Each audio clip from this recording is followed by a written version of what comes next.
안녕하세요. 뉴질랜드 프로도입니다. 오늘은 뉴질랜드에서 운전하기 전에 알아두면 좋은 정보 3가지에 대해서 말씀드려보려고 합니다. 이건 모두 제가 뉴질랜드에 있으면서 겪으면서 운전 전에 이런 거를 좀 알았으면 좋았을 텐데 하는 정보여서 여러분들이랑 함께 나눠보고자 합니다. 첫 번째는 운전면허증입니다. 당연한 얘기지만 뉴질랜드에 올 때는 한국 운전면허증을 이제 사용할 수 없죠. 그래서 그 한국 운전면허증 대신에 뉴질랜드 운전면허증을 당연히 받아야 되는데, 다행히도 한국 운전면허증을 이제 뉴질랜드 운전면허증으로 교환을 해주거든요. 그래서 그걸 가지고 AA라는 이제 곳을 가서 이제 소정의 폼을 작성하고 하면은 이제 뉴질랜드 운전면허증으로 바꿔줍니다. 그리고 그거는 이제 10년 동안 바꾸지 않아도 되는 운전면허증입니다. 이 운전면허증이 왜 이제 제가 바꾸는 걸 추천드리냐면, 운전면허증이 그냥 단순히 운전할 때만 사용되는 것이 아니라 이게 신분증의 역할을 해요. 그래서 한국에서는 주민등록증을 갖고 다니잖아요. 근데 여기서는 그 주민등록증의 역할을 똑같이 하는 게 이제 운전면허증이에요. 그래서 저희는 아무래도 외국인이다 보니까 어떤 걸 뭐 들고 다녀야 될지 모르잖아요. 감이 안 잡히고. 그렇다고 이제 여권을 매번 들고 다닐 수 없는 거고. 근데 이제 뉴질랜드에서 이제 운전면허증이 있으면 그 운전면허증이 저희 어떤 모든 신분증 역할을 다 하는 거죠. 이 신분증 역할은 뭐 단순하게 뭐 예를 들어 마트에서 뭐 19세 이상 술 같은 거 구매할 때도 이제 바로 신분증 대신에 보여줄 수 있는 거고, 또 나아가서 뭐 정부에서 어떤 등록을 한다, 정부 웹사이트 같은 데서 어떤 뭐 자기 신분증 역할로 등록을 할 때도 대부분이 이제 그 드라이버 라이센스를 가지고 하는 경우가 많거든요. 그래서 이거는 제가 꼭 바꾸시면 좋을 것 같아요. 꼭 운전을 만약에 안 하시더라도 뉴질랜드에 만약에 워킹홀리데이를 오시는 분들은 신분증을 사용하기 위해서 꼭 바꾸셨으면 좋겠어요. 두 번째는 오프와 레지스트레이션에 관련된 내용입니다. 이제 이 2가지는 어떻게 보면 제일 중요하다고 할 수 있어요. 그 자동차를 구매하고 이 자동차를 등록하는 부분에 있어서 제일 중요한 부분이라고 말씀드릴 수 있습니다. 레지는 이제 쉽게 말씀드리면 자동차 등록세입니다. 그래서 한국에서도 자동차세 내잖아요. 그것처럼 여기서도 이제 그냥 자동차를 갖고 있는 것만으로도 내야 하는 세금이고, 이제 한 12개월이나 6개월 단위로도 연장할 수 있고, 제가 알기로는 3개월 단위로도 연장할 수 있는데, 이게 이제 12개월 정도 하면은 차 기종에 따라 다르지만 한 200불에서 300불 정도면 되거든요. 그래서 이제 200불 초반대면 아마 그런 중소형 차량은 아마 이제 레지스트레이션을 할 수 있을 거예요. 그래서 그거는 항상 이제 먼저 요새는 다 인터넷으로 신청 가능하니까 인터넷으로 신청을 하면은 거기서 이제 요만한 카드를 보내줘요. 그래서 그 카드를 항상 그 차 앞에 이렇게 껴놔야 됩니다. 그래서 이제 이게 이제 자동차세를 낸 자동차다. 그래서 이거를 타고 다녀도 이제 법적으로 문제가 없다는 걸 보여줘야 되죠. 두 번째는 Warranty of Fitness거든요. 그게 여기서는 WOF라고 되어 있는데, 아마 여기서 운전하시고 다니시는 분들이나 아니면 뭐 뉴질랜드 오시게 되시면 이렇게 지나가시다가 어떤 카센터 같은 데서 WOF라고 크게 되어 있는 걸 보실 수 있을 거예요. 이게 뭐냐면, 이거는 이제 자동차의 차량 점검을 완료했다는 표시입니다. 그래서 Warranty of Fitness거든요. 그러니까 자동차가 굴러갈 수 있는 상태다. 자동차에 아무 문제가 없다. 운전할 때. 이런 거를 이제 정부에서 법적으로 제정을 했어요. 이거는 이제 아주 오래된 차들, 뭐 2000년 이전에 나온 차들은 6개월에 한 번씩은 무조건 검사를 해야 된다. 근데 그거 아닌 이상 대부분의 차들은 이제 1년에 한 번씩 검사를 해야 됩니다. 그래서 그게 워런티 오브 피트니스고, 그것도 역시 카드의 형식으로 나와 있어서 이런 요만한 카드를 이제 자동차 앞에 붙여요, 여기에. 그래서 이제 이게 워런티 오브 피트니스가 이만큼 남았으니까 1년에 한 번 이건 정기 검진을 했다. 그래서 그 정기 검진을 통과한 차기 때문에 운전하는데 문제가 없다.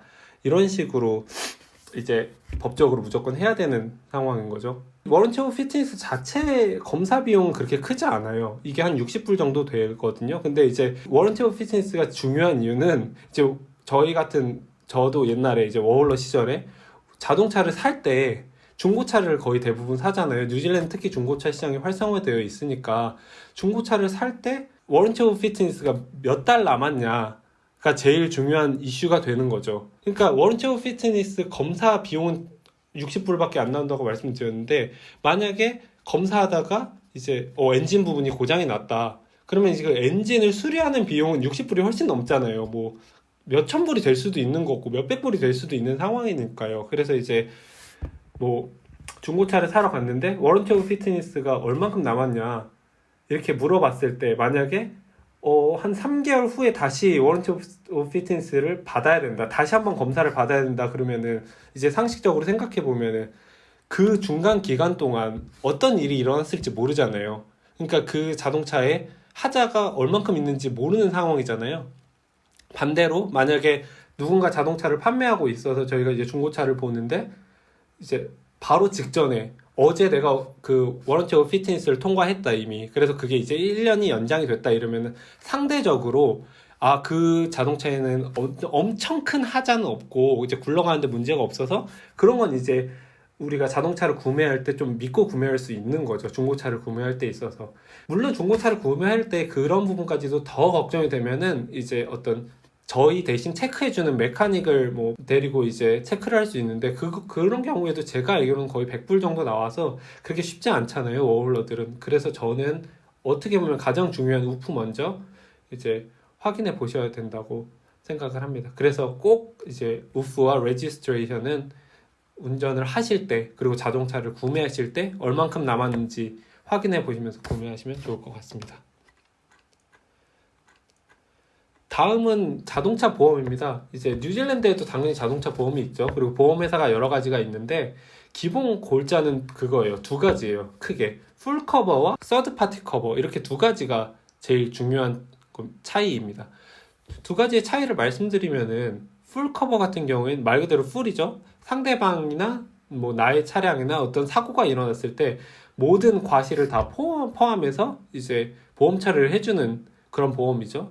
대신에 이게 조금 더 비싼 거죠. 당연히 다른 것보다. 서드 파티의 경우에는 이제 말이 서드 파티 해가지고 순간 영어로 돼 있으니까 저도 잘 몰랐는데 이제 서드 파티는 어떤 사고가 났다. 만약에 사고가 났으면은 내가 과실로 상대방 차량이 부서졌으면 그 상대방 차량에 대한 부분만 보험 처리를 해주는 거예요. 자기 차량에 대한 보험이나 어떤 그런 것들은 일체 없는 거죠.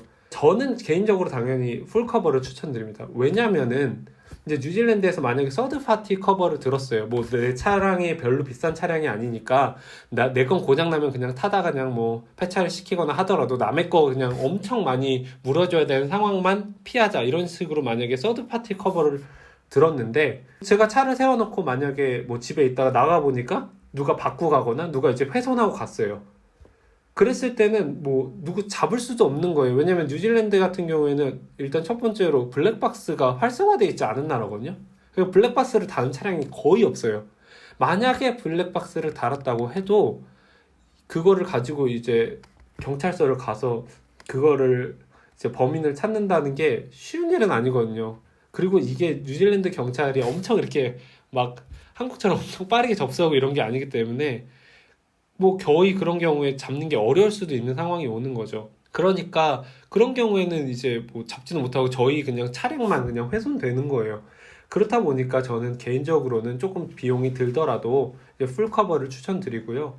이제 그렇게 풀커버로 하더라도 뭐 그것도 차량마다 다르지만 한 달에 한 60불에서 100불 정도 선의 비용만 나가기 때문에 뭐 그 정도로 뭐 어느 정도 비용도 고려하시면 좋을 것 같아요. 참고로 그 보험을 들 때 윈드스크린 보험을 따로 들거든요. 그러니까 자동차 앞유리나 자동차 유리 보험이죠. 유리 보험은 이제 1년으로 따로 드는데 그 부분은 저는 또 개인적으로 이제 무조건 드시는 걸 추천드려요. 왜냐면 이제 그 자동차 유리가 생각보다 엄청 비싸요. 막 기본으로 막 1000불이 넘어가거든요. 막 몇천 불이 넘어갈 수도 있고 아무리 중고로 하더라도 그게 엄청 싸지가 않아요. 그 가는데. 근데 이제 뉴질랜드 도로 상태가 뭐 엄청 한국에 비해 이렇게 좋다고 볼 수 없거든요. 어떤 경우에는 막 비포장 도로 수준의 어떤 안 좋은 도로 상태도 만나게 되는데 그런 스톰칩이 날라와서 어떤 돌들이 날라와서 만약에 유리를 깨는 경우가 있다 하면은 그런 경우에는 이제 워홀러로서 갑자기 엄청 큰 이제 비용이 나올 수 있는 거죠. 자동차에 대해서. 그러니까 그런 경우를 이제 좀 미연에 방지할 수도 있고요. 또 하나는 이제 뉴질랜드에서 이제 좀 좀도둑 같은 게 있어요. 그래서 창문을 깨고 그 다음에 자동차 안에 있는 물건을 가지고 도망가고 그런 경우가 종종 있거든요. 이게 아예 없는 게 아니에요. 그러니까 한국에서는 상상하기도 힘든데 뉴질랜드에서는 그런 경우가 있고 저도 한번 그런 적이 있었거든요. 당한 적이 있었거든요. 그렇기 때문에 이제 가만히 있는데 갑자기 누가 뭐 자고 일어났는데 보니까 누가 유리를 깨고 뭐 절도를 했다. 이런 경우에는 이제 완전 비용이 생각지도 않는 게 많이 발생하는 거죠. 그래서 윈드스크린 보험도 저는 드시는 거를 완전 추천드려요. 마지막으로 이제 기름값 유지비 때문에 유지비용 관련해서 기름값에 궁금하신 분이 있을 수도 있어서 말씀을 드리면 지금 말고 원래 이제 평소에는 리터당 한 2불, 2.2불 정도 들어요. 2.2에서 2.3불 정도? 그러니까 한국 돈으로는 그래도 비싸죠. 엄청 비싼 거죠. 한 1불에 800원으로 잡더라도 2불이면은 뭐 한 2,000원이 거의 되는 돈이니까요. 근데 이제 지금은 거의 3불 정도 합니다. 그래서 이제 지금은 아시다시피 지금 기름값이 전 세계적으로 좀 비싼 거기 때문에 지금은 3불 정도 하는데 뭐 지금 걸로 기준을 잡진 않으셔도 될 것 같고 그냥 뭐 한국에서 기름값이나 어떤 유지비에 대해서 궁금하신 분은 지금은 3불이지만 원래는 한 2불에서 2.2, 3불 정도 된다. 이 정도로 참고하시면 될 것 같습니다. 네, 오늘은 뉴질랜드에서 운전할 때 알아두면 좋은 정보 3가지를 말씀드렸습니다. 제가 직접 겪고 이제 말씀드리는 거라서 어떤 좀 미흡한 부분이 있을 수도 있고 개인적인 의견일 수도 있겠지만 좀 도움이 많이 되셨으면 좋겠습니다. 또 뉴질랜드 관련돼서 다른 궁금한 점이나 아니면 뭐 꼭 어떤 정보성이 아니더라도 정말 아무거나 궁금하신 것이 있으시면 댓글로 남겨주시면은 제가 좀 준비해서 또 영상으로 만들어 보도록 하겠습니다. 그럼 다음 영상에서 뵙도록 하겠습니다. 감사합니다.